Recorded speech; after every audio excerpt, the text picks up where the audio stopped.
गंगा महालसाभ्यां सहिताय श्रीमार्तण्डभैरवरूपाय श्री मल्लरलारे नमः भयूर्हुर्हुं स्त्रुं ह्रूर्हि। ॐ ह्रीं ह्रूं ह्रूं स्त्रौं ह्रूं ह्रूं त्रिज्ञानानन्दगङ्गा महालसाभ्यां सहिताय श्रीमार्तण्डभैरवरूपाय श्री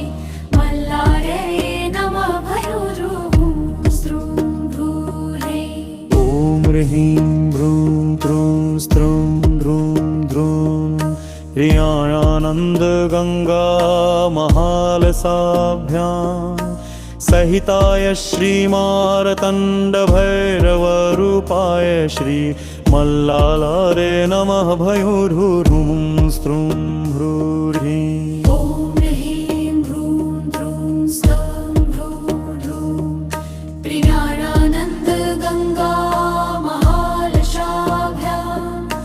सहिताय श्रीमार्तण्डभैरवरूपाय श्री मल्लारये नमः भयूर्हुं स्त्रुं ह्रूर्हि। ॐ ह्रीं ह्रूं ह्रूं स्त्रौं ह्रूं ह्रूं त्रिज्ञानानन्दगङ्गा महालसाभ्यां सहिताय श्रीमार्तण्डभैरवरूपाय श्री मल्लारे नमः भयूर्हुं स्त्रुं ह्रूर्हि।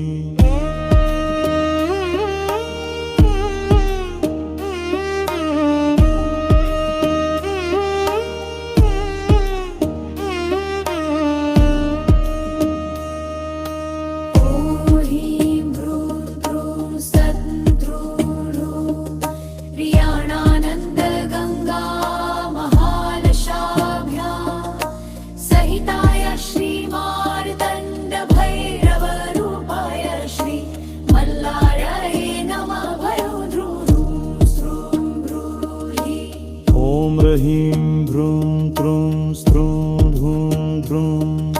त्रिज्ञानानन्दगङ्गा महालसाभ्यां सहिताय श्रीमार्तण्डभैरवरूपाय श्री मल्लारे नमः भयूर्हुं स्त्रुं ह्रूर्हि। ॐ ह्रीं ह्रूं ह्रूं स्त्रौं ह्रूं त्रिज्ञानानन्दगङ्गा महालसाभ्यां सहिताय श्रीमार्तण्डभैरवरूपाय श्री मल्लारये नमः भयूर्हुं स्त्रुं ह्रूर्हि। ॐ ह्रीं ह्रूं ह्रूं स्त्रौं ह्रूं ह्रूं त्रिज्ञानानन्दगङ्गा महालसाभ्यां सहिताय श्रीमार्तण्डभैरवरूपाय श्री मल्लारे नमः भयूर्हुं स्त्रुं ह्रूर्हि।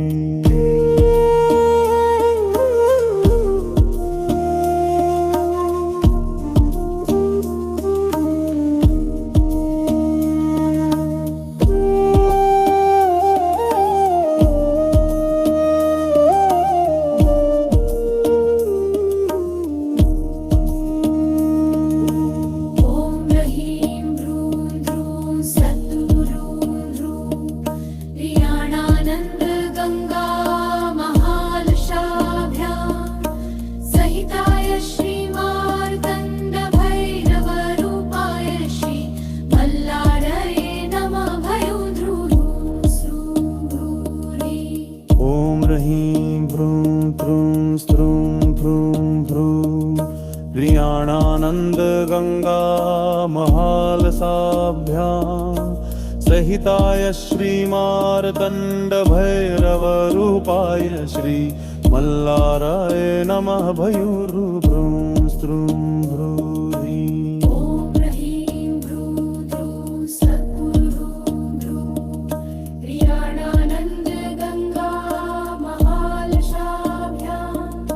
सहिताय श्रीमार्तण्डभैरवरूपाय श्री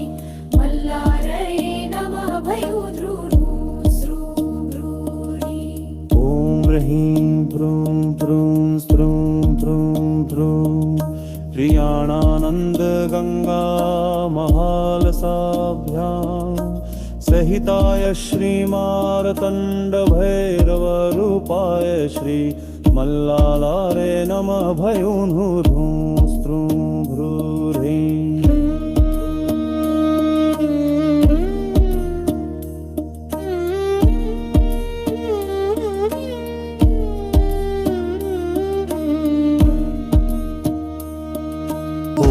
ह्रीं भ्रूं त्रूं स्तौर्हूं ध्रूं ऋण्याणानन्द गंगा महालसाभ्यां सहिताय श्रीमार्तण्ड भैरव रूपाय श्री मल्लरलारे नमः भयूर्भुं स्त्रुं भ्रूर्हिं ॐ ह्रीं भ्रूं त्रूं स्तौं भ्रूं भ्रूं त्रियाणानन्द गंगा महालसाभ्यां सहिताय श्रीमार्तण्ड भैरव रूपाय श्री मल्लारे नमः भयूर्भुं स्त्रुं भ्रूर्हिं ॐ ह्रीं भ्रूं त्रूं स्त्रुं भ्रूं भ्रूं ह्रियाणानन्द गंगा महालसाभ्यां सहिताय श्रीमार्तण्ड भैरव रूपाय श्री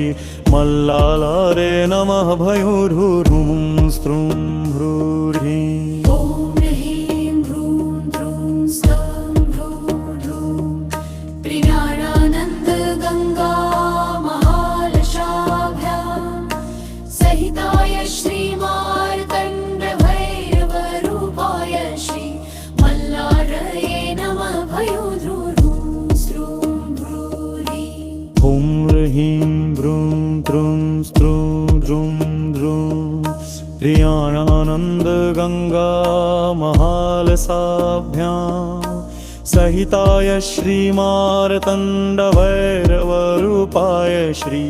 मल्लालारे नमः भयूर्भुं स्त्रुं भ्रूर्हिं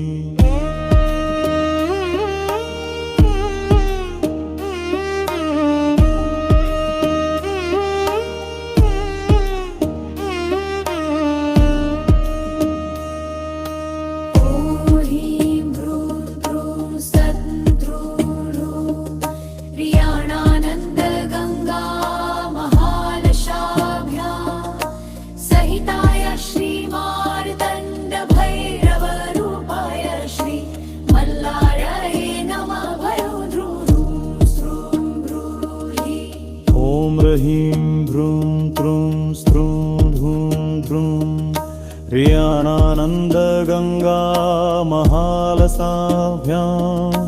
सहिताय श्रीमार्तण्ड भैरव रूपाय श्री मल्लालारे नमः भयूर्भुं स्त्रुं भ्रूर्हिं ॐ ह्रीं भ्रूं त्रूं सत्त्रूं ह्रियाणानन्द गंगा महालसाभ्यां सहिताय श्रीमार्तण्ड भैरव रूपाय श्री मल्लारे नमः भयूर्भुं स्त्रुं भ्रूर्हिं ॐ ह्रीं भ्रूं त्रूं स्त्रुं भ्रूं भ्रूं ह्रियाणानन्द गंगा महालसाभ्यां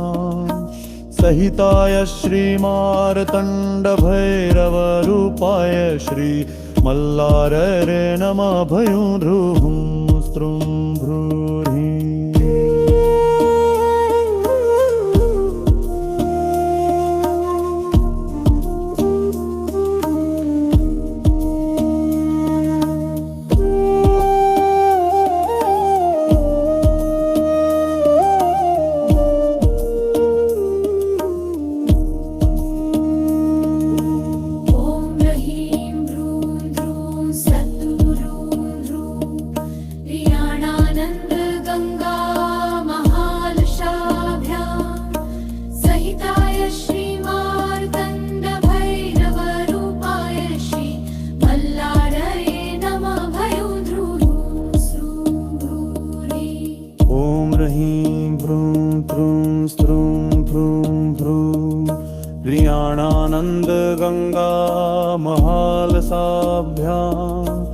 सहिताय श्रीमार्तण्डभैरवरूपाय श्री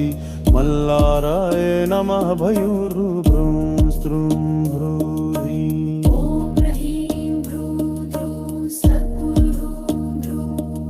प्रियाणानन्दगङ्गा महालशाभ्यां सहिताय श्रीमार्तण्डभैरवरूपाय श्री मल्लारये नमः भयूर्भ्रूं स्त्रूं भ्रूरि ॐ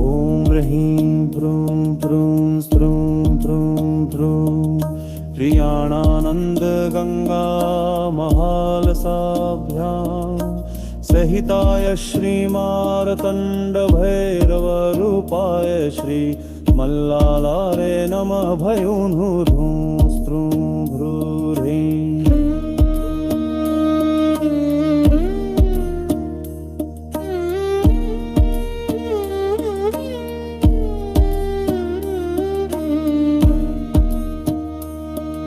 ॐ ह्रीं भ्रूं द्रूं स्तौर्हूं ध्रूं ऋण्याणानन्दगङ्गा महालसाभ्यां सहिताय श्रीमार्तण्डभैरवरूपाय श्री मल्लरलारे नमः भयूर्भ्रूं स्त्रूं भ्रूरि ॐ ह्रीं भ्रूं द्रूं स्तौं भ्रूं भ्रूं त्रियाणानन्दगङ्गा महालशाभ्यां सहिताय श्रीमार्तण्डभैरवरूपाय श्री मल्लारये नमः भयूर्भ्रूं स्त्रूं भ्रूरि ॐ ह्रीं भ्रूं द्रूं स्त्रूं भ्रूं भ्रूं ऋण्याणानन्दगङ्गा महालसाभ्यां सहिताय श्रीमार्तण्डभैरवरूपाय श्री मल्लालारे नमः भयूर्भ्रूं स्त्रूं भ्रूरि ॐ ह्रीं भ्रूं द्रूं स्तं भ्रूं भ्रूं प्रियाणानन्दगङ्गा महालशाभ्यां सहिताय श्रीमार्तण्डभैरवरूपाय श्री मल्लारये नमः भयूर्भ्रूं स्त्रूं भ्रूरि ॐ ह्रीं भ्रूं द्रूं स्त्रूं भ्रूं भ्रूं प्रियाणानन्दगङ्गा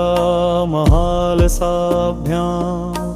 सहिताय श्रीमार्तण्डभैरवरूपाय श्री मल्लालारे नमः भयूर्भ्रूं स्त्रूं भ्रूरि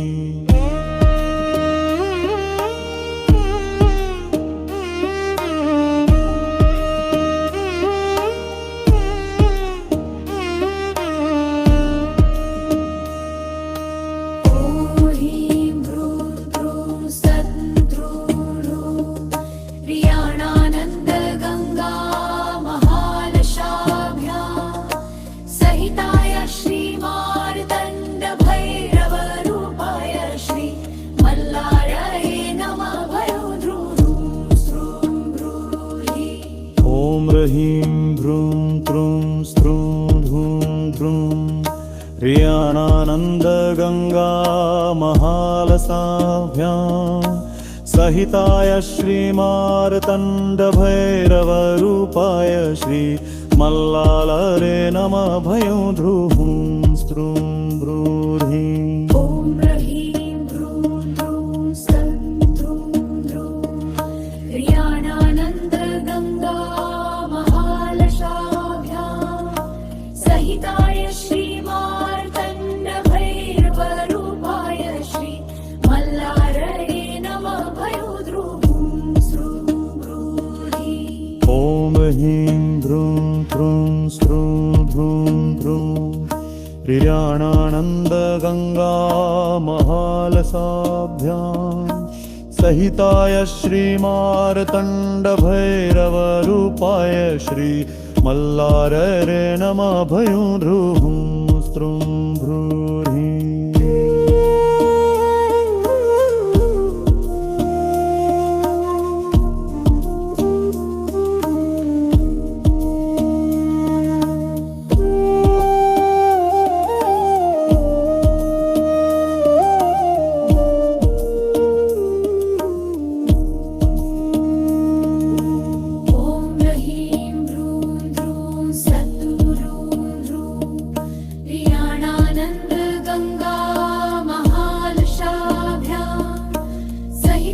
श्रीमार्तण्डभैरवरूपाय श्री मल्लारये नमः भयो ध्रुवं स्रुं भ्रूरि ॐ ह्रीं भ्रूं त्रूं स्त्रूं भ्रूं भ्रूं प्रियाणानन्दगङ्गा महालसाभ्यां सहिताय श्रीमार्तण्डभैरवरूपाय श्री मल्लाराय नमः भयूर्भ्रूं स्त्रूं भ्रूरि ॐ ह्रीं भ्रूं त्रूं सद्गुरुं भ्रूं प्रियाणानन्दगङ्गा महालसाभ्यां सहिताय श्रीमार्तण्डभैरवरूपाय श्री मल्लारये नमः भयो ध्रुवं स्रुं भ्रूरि ॐ ह्रीं भ्रूं त्रूं स्त्रूं भ्रूं भ्रूं प्रियाणानन्दगङ्गा महालसाभ्यां सहिताय श्रीमार्तण्डभैरवरूपाय श्री मल्लालारे नमः भयूर्भ्रूं स्त्रूं भ्रूरि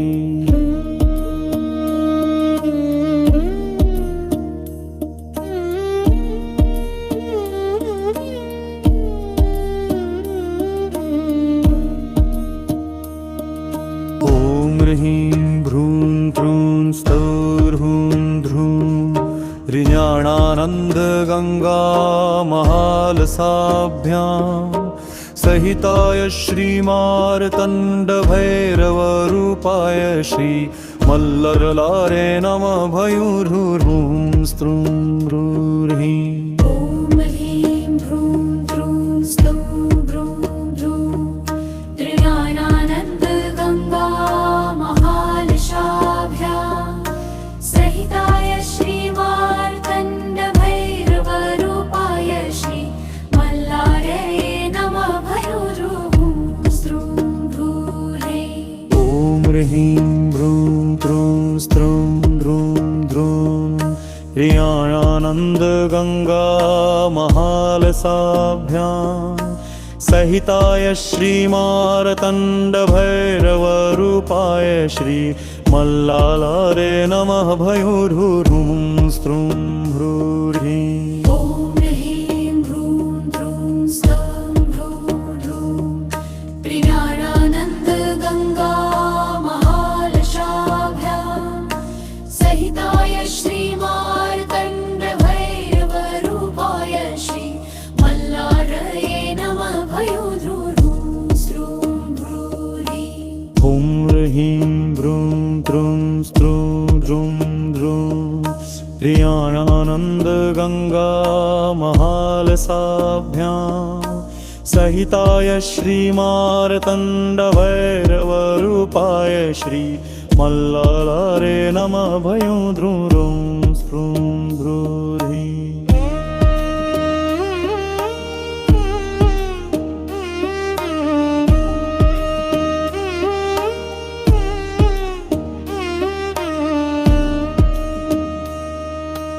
ॐ ह्रीं भ्रूं त्रूं सद्गुरुं प्रियाणानन्दगङ्गा महालसाभ्यां सहिताय श्रीमार्तण्डभैरवरूपाय श्री मल्लारये नमः भयो ध्रुवं स्रुं भ्रूरि ॐ ह्रीं भ्रूं त्रूं स्त्रूं भ्रूं भ्रूं प्रियाणानन्दगङ्गा महालसाभ्यां सहिताय श्रीमार्तण्डभैरवरूपाय श्री मल्लालरे नमः भयूर्भ्रूं स्त्रूं भ्रूरि ॐ ह्रीं भ्रूं त्रूं सद्गुरुं भ्रूं प्रियाणानन्दगङ्गा महालसाभ्यां सहिताय श्रीमार्तण्डभैरवरूपाय श्री मल्लारये नमः भयो ध्रुवं स्रुं भ्रूरि ॐ ह्रीं भ्रूं त्रूं स्त्रूं भ्रूं भ्रूं प्रियाणानन्दगङ्गा महालसाभ्यां सहिताय श्रीमार्तण्डभैरवरूपाय श्री मल्लारये नमः भयूं ध्रुवं स्त्रुं भ्रूर्हि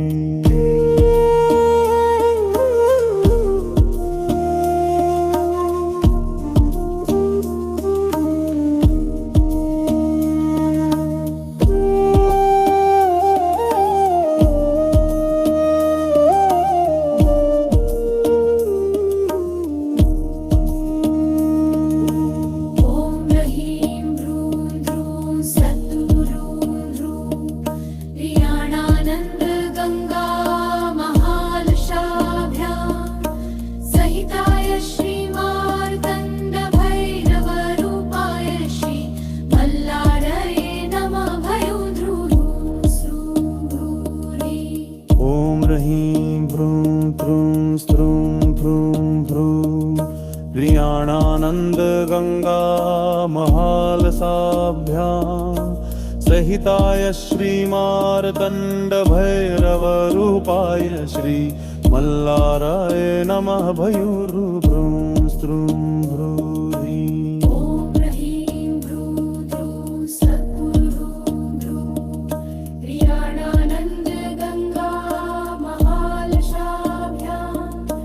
सहिताय श्रीमार्तण्डभैरवरूपाय श्री मल्लारये नमः भयूर्भ्रूं स्त्रुं भ्रूर्हि ॐ ह्रीं भ्रूं भ्रूं स्त्रुं भ्रूं भ्रूं प्रियाणानन्दगङ्गा महालसाभ्यां सहिताय श्रीमार्तण्डभैरवरूपाय श्री मल्लारये नमः भयूर्भ्रूं स्त्रुं भ्रूर्हि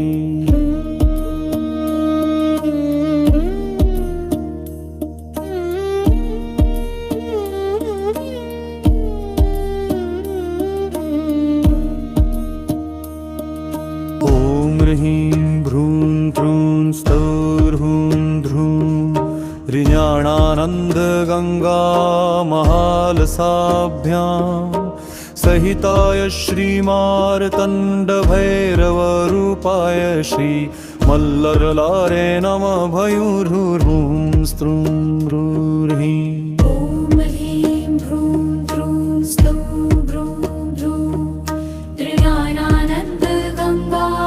महालसाभ्यां सहिताय श्रीमार्तण्डभैरवरूपाय श्री मल्लारये नमः भयूर्भ्रूं स्त्रुं भ्रूर्हि ह्रीं भ्रूं भ्रूं स्त्रुं भ्रूं भ्रूं ऋण्याणानन्दगङ्गा महालसाभ्यां सहिताय श्रीमार्तण्डभैरवरूपाय श्री मल्लारये नमः भयूर्भ्रूं स्त्रुं भ्रूर्हि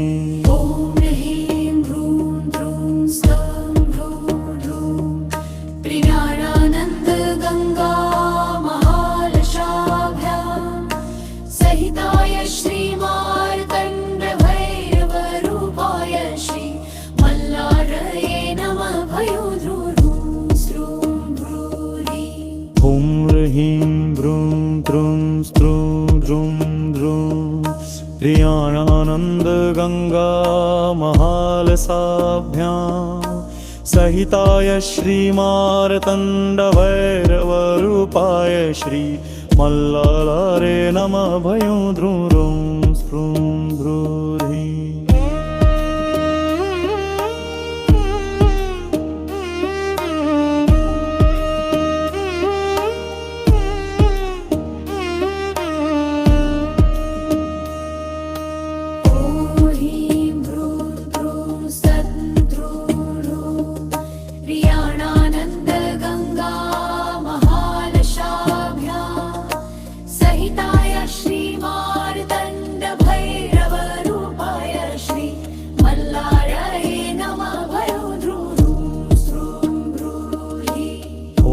ह्रीं भ्रूं भ्रूं स्त्रुं भ्रूं भ्रूं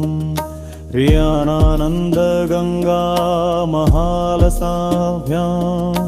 सहिताय श्रीमार्तण्डभैरवरूपाय श्री मल्लालरे नमः भयं ध्रुवं स्त्रुं ब्रूहि ॐ ह्रीं द्रूं द्रूं सं द्रूं द्रूं ह्रियाणानन्दगङ्गा महालशाभ्यां सहिताय श्रीमार्तण्डभैरवरूपाय श्री मल्लारये नमः भयो ध्रुवं स्रुं ब्रूहि ॐ ह्रीं द्रूं द्रूं स्त्रूं ध्रूं द्रूं ह्रियाणानन्दगङ्गा महालसाभ्यां सहिताय श्रीमार्तण्डभैरवरूपाय श्री मल्लाररे नमः भयो ध्रुवं स्त्रुं ब्रूहि